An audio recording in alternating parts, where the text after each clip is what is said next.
কিরে ভাই, এ কি মানুষ নাকি জানোয়ার? এই যেটা দেখতে পারতেছেন এটা হচ্ছে বিএনপি যুব দলের রাজবাড়ী জেলার সভাপতি ছিল, মানে সাবেক সভাপতি। তার পাশাপাশি যারা সাধারণ মানুষ তাদের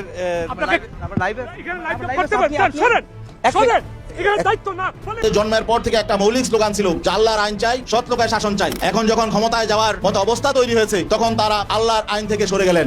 আমাদের যেটা মনে হয়েছে তারা ক্ষমতাটাকেই একমাত্র মুখ্য মনে করছে। আলিয়া কওমি দ্বন্দ্বস্থ মামুনুল হক নয়, আমি আলিয়া কওমি ঐক্যের কথা বলতে চাই। শুধু আলিয়া কওমি নয়, কওমি আলিয়া স্কুল কলেজ ভার্সিটি গোটা দেশ এবং জাতির ঐক্যের প্রবক্তা মামুনুল হক। নাসিরুল ইসলাম, আমার মার্কা হলো ধানের শীষ। আপনারা আমাদের দুই ভাই, উনি আমার ভাই, আমি ওনার ভাই। যাকে যোগ্য মনে করেন তাকেই ভোট দেবেন ইনশাআল্লাহ। জামাত ইসলাম যদি ক্ষমতায় একটাবার সুযোগ পাইলায়, খালি যেদিন ভাস করবো এদিন সাদাবাদ শেষ, ওর দেশ শেষ, সন্ত্রাসীরা ওর দেশ শেষ, দুর্নীতি ওর দেশ শেষ। আরো 2-3 বছরে আর বাকি এই দেশে চাঁদাবাজ, সন্ত্রাস, দুর্নীতিবাজ, ঘুষখুরিগুলা টুকাইয়াও পাওয়া যায়। আমাদের নেতা শহীদ রাষ্ট্রপতি জিয়াউর রহমান শুধু বাঙালি জাত না, বাঙালি সহ 55,126 বর্গ মাইলের মধ্যে যতগুলো জাতি বাস করে, যারা বাংলাদেশি জাতির পরিচয় বহন করে, যারা নিজেদেরকে বলে বাংলাদেশি হিসাবে পরিচয় দেয় যারা, তাই সেই বৃহৎ জনগোষ্ঠীর জাতির পিতা, বাংলাদেশি জাতীয়তাবাদের জাতির পিতা। আমরা কি আজকে সকলে মিলে এই প্রস্তাব গ্রহণ করতে পারি? হঠাৎ এই সিদ্ধান্ত কেন নিল ইসলামী আন্দোলন বাংলাদেশ? দর্শক শ্রোতা, ইসলামী আন্দোলন বাংলাদেশ জামাত ইসলাম থেকে সরে গিয়েছে। এ নিয়ে চলছে এখন নানান আলোচনা সমালোচনা। একদিকে জামাত ইসলামকে দোষারোপ করে ইসলামী আন্দোলন বাংলাদেশ সরে গিয়েছে, বলছে তারা শরিয়া আইনে এখন আর বিশ্বাস করতে চাচ্ছে না, এজন্যই আমরা জোট ত্যাগ করেছি। অন্যদিকে জামাত ইসলামের কর্মীরা বলছে ইসলামী আন্দোলন বাংলাদেশ যে এই দলটা ত্যাগ করলো তারা আমাদের নামে অপবাদ দিচ্ছে। যদি 100 সিট দেওয়া যেত তাহলে সেই চরমোনাই ইসলামী আন্দোলন আমাদের ছেড়ে যেত না। আসল উদ্দেশ্যটা কি ভাই? নানান বিশ্লেষকরা নানান ধরনের বিশ্লেষণ করছে। চরমোনাই যে ইসলামী আন্দোলন বাংলাদেশ জামাত ইসলাম থেকে জোট থেকে চলে গেল, এককভাবে তারা নির্বাচন করবে, এটা কেন? আসলেই কি জামাত ইসলাম শরিয়া আইনে বিশ্বাস করতে চায় না, বা তারা ভোটে নির্বাচিত হলে ইসলামী অনুযায়ী রাষ্ট্র কায়েম করবে না, এজন্যই কি তারা রাগান্বিত হয়ে দল ছাড়লো? নাকি তারা আসন কম পাওয়ার কারণে, বেশি লোভ করার কারণে দল ছাড়লো? প্রথমে তো এতদিন আমরা জেনে আসছিলাম যে প্রত্যেকটি ইসলামী দলগুলো একত্রিত হচ্ছে এবং সবার ভোট এক বাক্সে যাবে। যেমন অনেক ইসলামী দলগুলো জামাত ইসলামের সাথে জোট এখনো আছে, 10 দল এখন বর্তমানে আছে, তো চরমোনাই চলে গেল। এখন আপনাদের কি মতামত একটু কমেন্ট বক্সে জানান। আমি আলেম ওলামাদের সবাইকে ভালোবাসি, কাউরে আমি তুচ্ছ তাচ্ছিল্য করবো না, কাউরে গালিও দেবো না, কাউরে নিয়ে বাজে মন্তব্যও করবো না। জামাত ইসলাম তাদের মধ্যে আলেম ওলামা আছে, তাদের ভালোবাসি। ইসলামী আন্দোলন বাংলাদেশ তারাও আলেম ওলামা, তাদেরও ভালোবাসি। কিন্তু কথা হলো তারা কেন দল ত্যাগ করলো? আসলেই কি ইসলামিক কারণে নাকি তাদের লোভের কারণে? একটু এই বিষয়টা আপনারা একটু কমেন্ট বক্সে জানিয়ে দিবেন যে নাসির ভাই এই জামাত ইসলামের ভুলের কারণেই তারা গেছে নাকি লোভের কারণে গেছে, এইটা একটু আপনারা খোলাসা করে জানাবেন। আসসালামু আলাইকুম দর্শক, নতুন একটা নিউজে সবাইকে স্বাগতম। দর্শক শ্রোতা, বর্তমান বাংলাদেশের রাজনৈতিক প্রেক্ষাপট নিয়ে ভিডিওর শুরুতেই যেই সকল ভিডিওর অংশ বিশেষ আপনারা দেখেছেন, অলরেডি বুঝতে পেরেছেন যে আজকের ভিডিওটি কতটুকু গুরুত্বপূর্ণ এবং আকর্ষণীয় হতে চলেছে। তাই ধৈর্য সহকারে পুরো ভিডিওটি দেখতে হবে, শুনতে হবে প্রত্যেকটি বিশ্লেষকদের বিশ্লেষণগুলো। তাহলে আপনারা কেবলমাত্র বর্তমান রাজনৈতিক প্রেক্ষাপট নিয়ে গোপন কিছু তথ্য জানতে পারবেন। কথা কেন, তাহলে সরাসরি চলে যাব মূল নিউজে, সরাসরি চলে যাব বিশ্লেষকদের ভিডিওতে। তার আগে বলবো যারা এখন পর্যন্ত আমাদের এই নাসির বার্তা ইউটিউব চ্যানেলটি সাবস্ক্রাইব করেনি, প্রতিনিয়ত এই ধরনের আপডেট গরম তাজা খবর পেতে আমাদের এই চ্যানেলটি সাবস্ক্রাইব করে আমাদের সাথে থাকুন। যারা সাবস্ক্রাইব করেছেন ধন্যবাদ। চলুন একটা লাইক দিয়ে সবগুলো ভিডিওর বিস্তারিত আলোচনা শুনে আসি। জামাত ইসলাম, ইসলামী আন্দোলন বাংলাদেশ, এনসিপি, এলডিপি, খেলাফত মজলিস ইত্যাদি যে 11টা দল মিলে যে নির্বাচনী জোট গঠন করার কথা ছিল, সেইখান থেকে ইসলামী আন্দোলন বাংলাদেশ অর্থাৎ চরমোনাই তারা বেরিয়ে গেছে। এই জোটে আর তারা এখন নাই। এখন 11 দলীয় জোটের পরিবর্তে 10 দলীয় জোট ঐক্যবদ্ধভাবে তারা মোট 253টি আসনে নির্বাচন করবেন। এই যে চরমোনাইয়ের পীর সাহেবের নেতৃত্বাধীন ইসলামী আন্দোলন বাংলাদেশ এই জামাতের জোট থেকে বেরিয়ে গেল, এটা কেন গেল? এই ব্যাপারে আমাদের কাছে কিছু খুবই গুরুত্বপূর্ণ এবং অতি গোপনীয় তথ্য হাতে এসেছে এবং ডকুমেন্টস হাতে এসেছে, কেন তারা জামাত ইসলামের জোট থেকে বেরিয়ে গেল? তাহলে আসেন আমরা আল্লাহর নাম নিয়ে শুরু করি, যে কেন, কোন পরিকল্পনা মাফিক তারা এখানে এসেছিল এবং তাদের কোন পরিকল্পনা বাস্তবায়িত না হয়, কার প্ররোচনায় তারা এখান থেকে বেরিয়ে গেলেন এবং এককভাবে 268 আসনে নির্বাচন করার সিদ্ধান্ত নিলেন। জামাত আমির ইসলামী আন্দোলন বাংলাদেশের সাথে প্রথম যোগাযোগ করেন। তার আগেও আপনারা ইতিহাস জানেন, ওই লম্বা ইতিহাসে আমি যাচ্ছি না। 2001 সালেও জামাতের তৎকালীন আমির মতিউর রহমান নিজামী তিনি চেষ্টা করেছিলেন চরমনাই পীর সাহেবকে 4 দলীয় জোটে আনতে, কিন্তু সেই সময় জামাত থাকার কারণে তিনি আসেন নাই। তিনি ওই সময় এরশাদের সাথে জোট করেছিলেন, এটি আপনাদের মনে আছে? এরকম তাদের ইতিহাস এরকম যে তারা জামাতের সাথে কখনোই জোট করবে না। এবারেও যখন জামাত ইসলামের আমির তাকে ওই যে আগেই বলেছি ছাই দিয়ে ধরেছিলেন, এবার তিনি তো আসলে বাইম মাস, তাই বাইম মাস হওয়ার কারণে ছাই দিয়ে ধরেছিলেন, তো অবশেষে সেই ছাইয়ে কাজ করে নাই, অর্থাৎ তেল এত বেশি পরিমাণ মেখেছিল যে জামাত আমিরের ওই ছাইতে কাজ হয় নাই। ভবিষ্যতে হয়তো হবে। যাই হোক, তো জামাত আমির যখন তাদের সাথে যোগাযোগ করলেন, তখন চরমনাই পীর সাহেবের ভিতরে একটা সুপ্ত বাসনা তার ভিতরে জেগে উঠলো। তার চোখ দুটি চিকচিক করে উঠলো একটা অজানা ভবিষ্যতের একটা বিরাট প্রাপ্তির আশায়। তিনি মনে মনে কল্পনা এঁকে ফেললেন যে তাহলে তো ভালোই হবে, জামাত ইসলামের আমির যেহেতু আমার কাছে এসেছে, তাহলে জোট করতে সমস্যা কি? আমার নেতৃত্বে জোট হবে, জামাতের আমির আমার কাছে থাকবে, আমার সাথে থাকবে, আমার অধীনে থাকবে, আমি এই জোটের নেতৃত্ব দিব। কিন্তু কয়েকদিন যেতে না যেতেই যখন জামাত আমির এরকম তার সাথে সহ আরো বাকি যে 9টি দল এদের সাথে যোগাযোগ করা শুরু করে দিলেন এবং জামাতের জনপ্রিয়তা হু হু করে বাড়তে থাকলো এবং আওয়ামী লীগ পলায়ন পরবর্তী সময়ে বিএনপির পরেই জামাতের অবস্থান, এরকম একটা পরিবেশ বাংলাদেশে স্পষ্টভাবে দৃশ্যমান হলো, তখন স্বাভাবিকভাবেই অন্য যাদের কাছে যাচ্ছে, এনসিপি বা ইসলামী ঐক্যজোট, খেলাফত মজলিস, তারপরে এলডিপি, এটা আলোচনা কিন্তু প্রত্যেকের সাথেই শুরু থেকেই চলছিল। তার ভিপি নুরুল হক নূর এর দল গণ অধিকার পরিষদ, তো যখন এরা জামাতের আমিরকে মোটামুটি নেতা মেনে নিয়েছিলেন এবং তার নেতৃত্বেই জোটটা হচ্ছিল, তখন তিনি দেখলেন চরমনাই পীর সাহেব যে তার আশা তো গুড়ে বালি হচ্ছে, সে তো এখানে এই জোটের প্রধান হতে পারবে না, তাহলে কি করার? ঠিক সেই মুহূর্তে তার তো বিভিন্ন ধরনের মুরিদ আছে, আওয়ামী লীগ মুরিদ আছে, বিএনপি মুরিদ আছে, জাতীয় পার্টি মুরিদ আছে।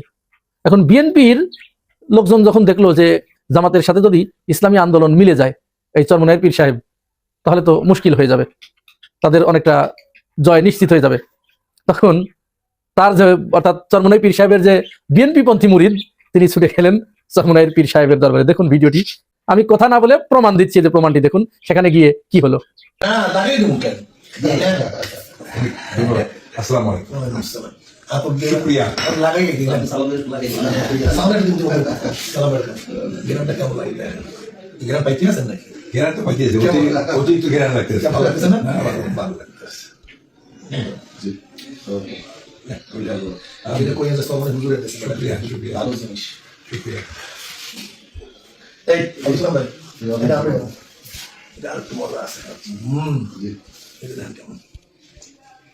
ঠিক আছে,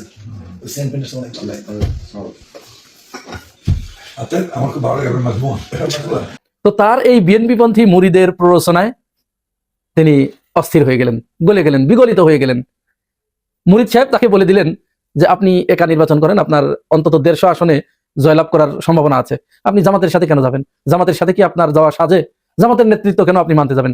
আপনি সারা বাংলাদেশের পীর, সারা বাংলাদেশের মানুষ আমরা আপনাকে পীর সাহেব বলে জানি, আর জামাতের নেতৃত্বে আপনি যাবেন, ওর নেতৃত্বে মানবেন কেন? তো তখন পীর সাহেব চিন্তা করলেন, তাই তো, কথা তো সত্যি বলেছে, তাহলে কি করা যায়? তখন ওই মুরিদ বললেন যে আপনি তো যাবেনই না, বরং একটা কাজ করেন, আপনি জামাতকে একটু চাপে রাখেন। কারণ ওই মুরিদ জানতেন যে চরমনাইয়ের পীর একটা আসনও পাবে না, একটাও পাবে না, তাহলে জামাতের জোটে তাকে লেলিয়ে দিয়ে যদি সে এই 100 মতো আসন ছিনিয়ে নিতে পারে, তাহলে জামাত বাদ, আগেই বাদ। বাকি যাদের সাথে জোট করবে তাদের তো ওরকম আরো অন্তত 60-70টা দিতে হবে, তাহলে জামাত যদি 150 আসনে নির্বাচন করে, এরকম কিন্তু তাদের প্ল্যান ছিল, তাহলে তো সে সংখ্যাগরিষ্ঠতা পাবে না, সুতরাং আমার পথ তখন ক্লিয়ার হয়ে যাবে। তাহলে হুজুর আপনি যান, আপনি 100 আসনের নিচে কোনো মতো অবস্থায় নামবেন না। কিন্তু যাই করুক, তারা যদি আপনাকে 100 আসন দিতেও চায়, তবুও শেষ পর্যন্ত কিন্তু আপনি জামাতের সাথে জোটে আপনাকে যাওয়া যাবে না। আপনার মূল উদ্দেশ্য হবে জামাতকে দুর্বল করা।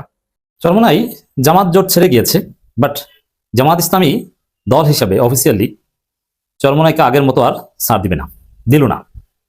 জামাত চরমনাইকে আনুষ্ঠানিকভাবে কঠিন জবাব দিয়েছে। আমিরে জামাত মুখ খুলেছেন, তবে আমিরে জামাতের নসিহত ভিন্ন, আর জামাত সংগঠন হিসেবে চরমোনাইকে জবাব দিয়েছে। এটা চরমোনাইয়ের বিরুদ্ধে জামাতের একটা নতুন ইতিহাস সৃষ্টি। কি? চরমোনাই অতীতে জামাতের সাথে অনেক বেইনসাফি করেছে, ইচ্ছা মতো রাজনৈতিক ভব্যতা সভ্যতা সব ধরনের কার্টিজি উপেক্ষা করে যত নোংরা ভাষা ব্যবহার করা যায়, আওয়ামী লীগ জামাতের বিরুদ্ধে যে নোংরা ভাষা ব্যবহার করেনি, চরমোনাই সেটা করেছে। শিবিরকে বেয়াদব, বেআমল, বিশৃঙ্খল, এগুলো চরমোনাই বলেছে। আওয়ামী লীগ কিন্তু শুধু সন্ত্রাসী বলেছে, বেয়াদব, বেআমল বলে নাই। এরা কাদিয়ানি, শিয়া, ইসলামী দল না, কাদিয়ানিদের চাইতে নিকৃষ্ট, ইসলামের শত্রু, মোনাফেক। জামাতকে এইসব কথা কিন্তু আওয়ামী লীগও বলেনি। আওয়ামী লীগ বলেছে স্বাধীনতা বিরোধী রাজাকার, জাস্ট এতটুকু। চরমোনাই জামাতের উপর সেই বাবা পীর থেকে শুরু করে শায়েখে চরমোনাই, আরো অনেকে বক্তারা তো আছি, তবে পীর সাহেব চরমোনাই কিছু বলেনি। I salute him, I respect him always. তিনি আসলেই একজন অসাধারণ নেতা, জনাব সৈয়দ রেজাউল করিম, তার প্রতি আমার সম্মান অলওয়েজ থাকবে। তো চরমোনাইয়ের বিরুদ্ধে যত ফতোয়া পেতাবও লিখেছেন তারা। তো জামাত অতীতে বিষয়টা কিভাবে ডিল করেছে, প্রেস কনফারেন্সে চরমোনাইয়ের বক্তব্য, ওয়াজে বক্তব্য, চ্যালেঞ্জ, লিখিত চ্যালেঞ্জ, কত চ্যালেঞ্জ, কিন্তু জামাত কখন এগুলো অফিসিয়ালি ডিল করেনি। জামাতের মানহাজ ছিল চরমোনাই যা পারে গালাগালি করে করুক, এগুলো অফিসিয়ালি আমরা ডিল করবো না। সর্বোচ্চ জামাতের জনশক্তি দুই একজন জবাব দিত। কখনো বরিশালের আব্দুল হাকিম মাদানি পাল্টা বই লিখতেন, কখনো সিলেটের ইসহাক মাদানি পাল্টা বই লিখতেন। ইসহাক মাদানিরা মাঝে মাঝে বাহাস মোনাজেরাও করতেন। এরকম বিচ্ছিন্ন দুই একটা ঘটনা আছে। বা আধুনিক যুগে, সোশ্যাল মিডিয়ার যুগে কখনো কখনো ডক্টর আবুল কালাম আজাদ বাশার, মাওলানা ফখরুদ্দিন, মোল্লা নাজিমুদ্দিন এরা দুই একটা জবাব দেওয়ার চেষ্টা করতেন। কিংবা ওয়াজে তারেক মনোয়ার, আমির হামজা এরা দুই একটা পাল্টা জবাব দেওয়ার চেষ্টা করতেন। কিন্তু সংগঠন হিসেবে জামাত কখনো চরমোনাইকে জবাব দেয়নি কিংবা ডিল করতে যায়নি। জামাতের দৃষ্টিভঙ্গি ছিল এটাই যে যা পারে বলুক, আমরা এই বিষয়ে নির্লিপ্ত থাকবো। এটা ছিল জামাত চরমোনাইয়ের অতীতের রসায়ন। কিন্তু এখন এটা একটা নতুন বাস্তবতা, নতুন বাংলাদেশ। চরমোনাই জোট ছেড়েছে, কিন্তু যাওয়ার সময় মিথ্যা অপবাদ দিয়ে কুচ্ছা রটনা করে জোট ছেড়েছে। এই জায়গায় জামাত অতীতের মতো চরমোনাইকে আর ছাড় দিয়ে দিল না। অতীতে চরমোনাই নানান সংবাদ সম্মেলনে বাবা পীর, অমুক পীর, তমুক পীর অনেক কথা বলেছে। গোলাম আজম, নিজামী এরা কখনো জবাব দেননি, তাদের প্রেস উইংও জবাব দেয়নি। মাঝে মাঝে বর্তমান আমি ডাক্তার শফিকুর রহমানও কখনো জবাব দেননি, আগের তার মুতাকাদ্দিমিনদের মানহাজ অনুসরণ করার চেষ্টা করেছেন। তবে বিপরীতে চরমোনাই যদি কোনো ঐক্যের কথা বলতো, তখন আমির জামাত সেটাকে অ্যাপ্রিসিয়েট করতেন। আওয়ামী লীগ আমলে একবার পীর সাহেব চরমোনাই ঐক্যের কথা বলেছেন, যদিও তাদের তখন ঐক্যের যে হিসাব সেটা জামাত বাদে ঐক্য। অনেকে বলেন যে তাদের এক পা বরিশালে আর এক পা ভারতে, যাই হোক এটা অনেকে বলেন। তো সেই জায়গায় আমির জামাত ফেসবুক পোস্ট দিয়ে ধন্যবাদ জানিয়েছেন প্রিয় ভাই পীর সাহেব চরমোনাই জনাব মুফতি সৈয়দ রেজাউল করিমকে। কিন্তু জামাত সম্ভবত আগের মানহাজে এখন আর নেই। রাজনীতিতে চরমোনাইকে জামাতকে গালাগালি করার, তহমত দেওয়ার, মিথ্যা অপবাদ দেওয়ার ব্ল্যাঙ্ক চেক দিবে না। জামাত সেই ঘটনা ঘটিয়েছে। দর্শক, এটা কি নতুন ইতিহাস বলি, নতুন অধ্যায় বলি। জামাত কি করেছে দেখেন। জামাত ইসলামীকে নিয়ে জনাব গাজী আতাউর রহমানের বক্তব্যের স্পষ্টীকরণ। তবে এখন পর্যন্ত আতাউর রহমানের বক্তব্যের জবাব, প্রতিবাদ এইসব শব্দ ব্যবহার করা শুরু করেন নাই, তবে স্টার্ট করেছে। সামনে চরমোনাই যদি তাদের মিথ্যাচার অব্যাহত রাখে, তাহলে জামাত প্রতিবাদ হিসেবে জবাব দিবে, বোঝা যায়। যেহেতু এই প্রথম বিবৃতি আসলো চরমোনাইয়ের বক্তব্যের বিপরীতে, এটা আমি ভেবেছিলাম যে তারা এটাকে মূল্যায়ন করবে না, জামাত নির্লিপ্ত থাকবে, যা বলার বলে, গুরুত্বহীন। কিন্তু না, জামাতের এই সাজানো সংসারকে তছনছ করে চলে যাবে আর জামাত তাদেরকে ব্ল্যাঙ্ক চেক দিবে, মনে হয় সেটা না। যদিও চরমোনাই যদি জামাত জোটে ফিরে না আসে, তাহলে 12 ফেব্রুয়ারি নির্বাচন চরমোনাই নিজেরাই বর্জন করতে পারে, অথবা দৃশ্যপটের বাইরে চলে যেতে পারে। তারা যেমনটা হয়েছিল ছাত্র সংসদ নির্বাচনে, যে চরমোনাই ছাত্র সংগঠন বলতে কিছু আছে, এটা কোনো আলোচ্য বিষয় না। 12 ফেব্রুয়ারি নির্বাচন সেরকম হবে। জামাত ইসলামী আল্লাহ তার রাসূল সাল্লাল্লাহু আলাইহি ওয়াসাল্লামের আদর্শের আলোকে পরিচালিত একটি ইসলামী সংগঠন, এহসানুল মাহবুব জুবায়ের।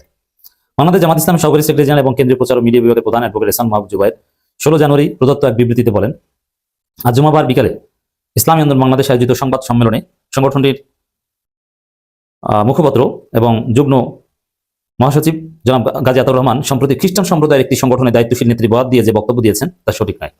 দেখেন, জামাতের সমালোচনা করতে চরমোনাইয়ের রেফারেন্স বা দলিল হচ্ছে খ্রিস্টান নেত্রীর বক্তব্য, তাদের কেতাব হচ্ছে খ্রিস্টান নেত্রীর কেতাব, এইগুলো দিয়ে জামাতের সমালোচনা করে। আর এক বাচাল দেখলাম চরমোনাইয়ের টকশোতে, 71 টিভি টকশোতে জামাতকে ধুয়ে দিয়েছে খ্রিস্টান নেত্রীর রেফারেন্স দিয়ে। খ্রিস্টান নেত্রীর বক্তব্য এত মধু কেন আপনাদের কাছে? আগে জামাতের বিরুদ্ধে আওয়ামী লীগ যা বলতো সেগুলোতে আপনারা মধু পেতেন, দলিল সেগুলো। এবং সেই লাল মৌলানা কি একজন ছিল না, মৌলানা ভাসানী, সেই ভাসানী বলেছে যে নীল নদের পানি যেরকম নীল নয়, জামাত ইসলামের ইসলাম ইসলাম নয়। সেটা ছিল দলিল চরমোনাইয়ের কাছে। বামপন্থীরা, খ্রিস্টানরা কেমন যেন চরমোনাইয়ের কাছে দলিল হয়। এ ব্যাপারে আমাদের পক্ষ থেকে প্রেস ব্রিফিং এ চলাকালে তাৎক্ষণিক বিষয়টি স্পষ্ট করা হয়েছে। জনাব গাজী আতাউর রহমান আল্লাহর আইন ও ইসলামী আদর্শ থেকে বাংলাদেশ জামাত ইসলাম ভিন্ন দিকে চলে গেছে বলে যে মন্তব্য করেছেন, তাও সঠিক নয়। আমরা মনে করি জনমনে বিভ্রান্তি সৃষ্টির উদ্দেশ্যে তিনি এমন মন্তব্য, এইটা একটা কঠিন কথা। This is first time. Charmonai জনমনে বিভ্রান্তি সৃষ্টি করার উদ্দেশ্যে জামাতের বিরুদ্ধে মিথ্যাচার করছে। এটা হচ্ছে জামাতের অফিসিয়াল জবাব। এরকম কঠিন কথা জামাত অতীতে চরমোনাই শানে ব্যবহার করেনি। অথবা আমরা যে চরমোনাই শানে যে কঠোর কথা ব্যবহার করি সেটা যে আগেও কিছুটা হলেও যৌক্তিক ছিল, এবার জামাত অফিসিয়ালি ব্যবহারের মাধ্যমে আশা করি আপনারা বুঝতে পেরেছেন যে এত ব্লাঙ্কসেট দেওয়া উচিত নয়, এত ছাড় দেওয়া উচিত নয়। জনমনে বিভ্রান্তি সৃষ্টি করছে এবং আসলে এই কাজে আতাউর রহমান এখানে ধোঁয়াশার আশ্রয় নিয়েছেন।